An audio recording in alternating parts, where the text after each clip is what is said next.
Le parfumeur. Un riche parfumeur vit ses ventes diminuer à cause de la crise sanitaire et des masques obligatoires à l'intérieur comme à l'extérieur. Manifestement, les gens se parfumaient moins, tant que leur nez était fourré sous un tissu appelé masque, qui ne leur permettait plus que d'échapper au Covid-19. Ils n'inspiraient plus qu'un air surchauffé et filtré. Et notre parfumeur malin, qui avait économisé de grosses sommes d'argent les années précédentes, monta une nouvelle entreprise qui produisait des masques parfumés. Cela ne fut pas difficile. Pour commencer, il acheta 1 millier de masques, puis il les aspergea de parfums spéciaux.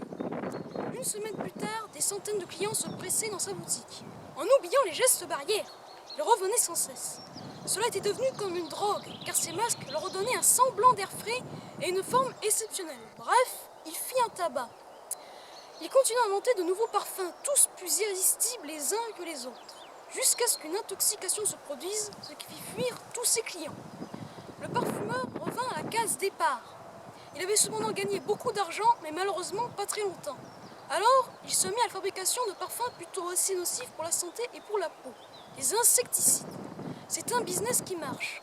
Mais voilà, les gens n'utilisaient pas assez de ce produit dans la région, vu qu'il n'y avait pas de surpopulation d'insectes volants. Alors, il paya des gars pour qu'ils introduisent des moustiques tigres et des frelons asiatiques. Un mois plus tard, des centaines de nouveaux clients se bousculaient à nouveau dans sa boutique. Il rajoutait sans arrêt de nouvelles espèces, fourmis d'Argentine, criquets dévastateurs, etc.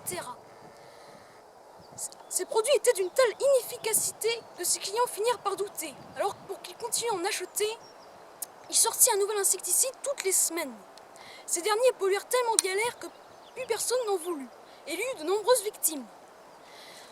Le parfumeur, paniqué de peur de se faire emprisonner pour escroquerie, fit croire à l'aide des médias n'importe quoi, que la population de moustiques était à la hausse et que le risque de la piqûre de moustiques qui tue était élevé.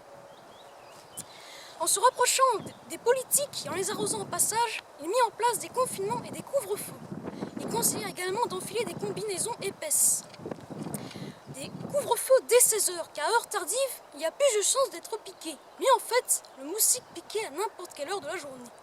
L'affaire prit un tour tellement grave et inacceptable que le parfumeur ne put se soustraire indéfiniment à la justice. Il fut donc jugé et emprisonné. Qui s'y frotte s'y pique.